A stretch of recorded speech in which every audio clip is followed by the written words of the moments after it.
राधे राधे, जय श्री राधे। बहनों भाइयों, मैं अनिल भारद्वाज यूट्यूब चैनल में आपका हार्दिक स्वागत है, हार्दिक बहनों भाइयों। हमने पहले में गीता में आपसे शुरू कर रहे हैं। हमने श्रीमद् भागवत गीता का हमने लिया है।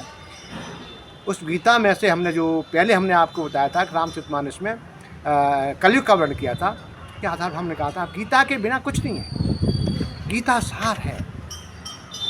एक बार आपने गीता पढ़ ली, कर्म का चिन्ह देख लिया, कर्म और विकर्म करके देख लिया, कहीं आगे सब कुछ आएगा, बताऊंगा आपके लिए।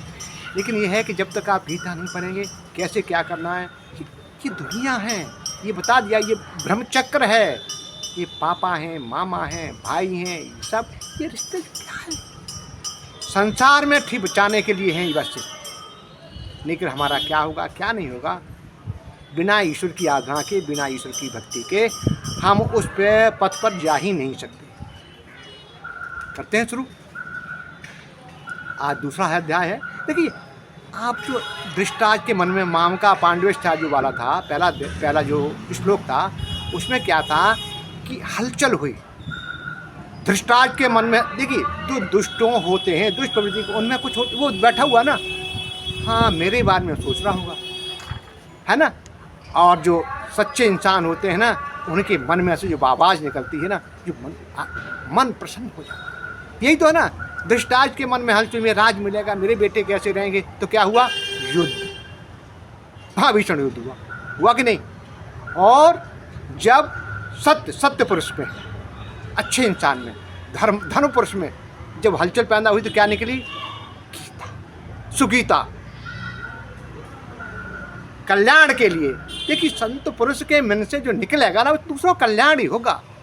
और दुष्टों से जो आप करेंगे ना, जैसे ओले हैं, ओले गिरेंगे तो स्वयं भी नष्ट होंगे और खेती को भी नष्ट करेंगे। ऐसी मूषक है, मूषक खा जाएगा सब कुछ। ये है मामका पांडेस का कि जब हलचल पैदा होती है, आप भाभी आपने देखा होगा, मंथन हुआ, भाभी हलचल हुई, समुद्र में हलचल हुई, तो दुष्ट अपनी तरफ से देखते हैं, अच्छे इंसान अपनी तरफ से देखते हैं। यही इसका निचोड़ है, इसका कि हमने दूसरों का कल्याण करना है। अब ये नहीं कोई हमको मार रहा है, हमारे साथ अन्याय कर रहा है, अन्याय नहीं सहना है हमने। यही गीता सिखाती है।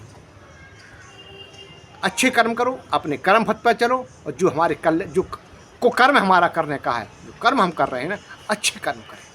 हम किसी का, हाँ अगर हमको कोई क्रोध दृष्टि डालता है, गलत दृष्टि से हम देखता है, तो हमारे लिए शस्त्र और शास्त्र, ये गीता दोनों सिखाती है। शास्त्र भी और शस्त्र भी, ये दोनों चीज़ अगर पढ़ेंगे तो सब कुछ दिमाग लगेगा। ये नहीं है कि हम बिल्कुल बुद्धू हो गए हैं। आइए दूसरा है संजय उवाचा, दूसरा श्लोक है संजय उवाचा। अब जब दृष्टांत पूछा तो संजय जी उनको जवाब देते हैं, दृष्टवा तु पांडवानीकं वीरं दुर्योधन इस्तदा आचार्यम उपसंगः राजा वचनमब्रवीत। संजय बोले, उस समय चक्र वज्रभू से खड़ी हुई पांडव सेना को देखकर और द्रोणाचार्य के पास जाकर राजा दुर्योधन ये वचन बोला।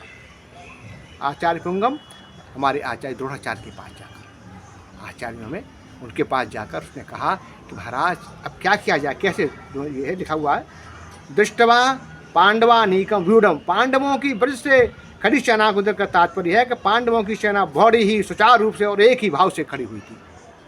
अर्थात उसके सैनिकों में जो भाव नहीं था, मतभेद नहीं था, उसके पक्ष में धर्म और भगवान श्री कृष्ण थे, जिसके पक्ष में धर्म भगवान होते हैं, उसका दूसरों पर बड़ा असर पड़ता है। इसलिए संख्या में कम होने पर भी, ये नहीं है कि संख्या कम हुई, धर्म पर चल रहा है ना। आपने देखा हमारे युद्ध हुए थे, मुगलों से युद्ध हुए, कुछ ऐसे 2-4 बंदे उन्होंने मुगलों को हरा दिया।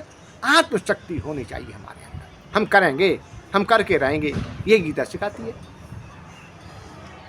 हमारा जो उद्देश्य है कर्म है, हमको कर्म करना है, ये करना है। हमने कई एक उदाहरण आपको दिए थे पिछले, जब बताया था रामचरितमानस का, कई एक कैसे लड़के थे मेरे साथ के थे जिन्होंने मेहनत की, राज आकाश की बुलंदियां छोड़े। कर्म है, कर्म करेंगे तभी तो प्राप्त होगा। दही बुलाने के लिए, दही निकालने के, मक्खन निकालने के लिए आपको दही बुलाना ही पड़ेगा ना। अब ये तो है नहीं कि दूध में से निकालो, बहुत मुश्किल।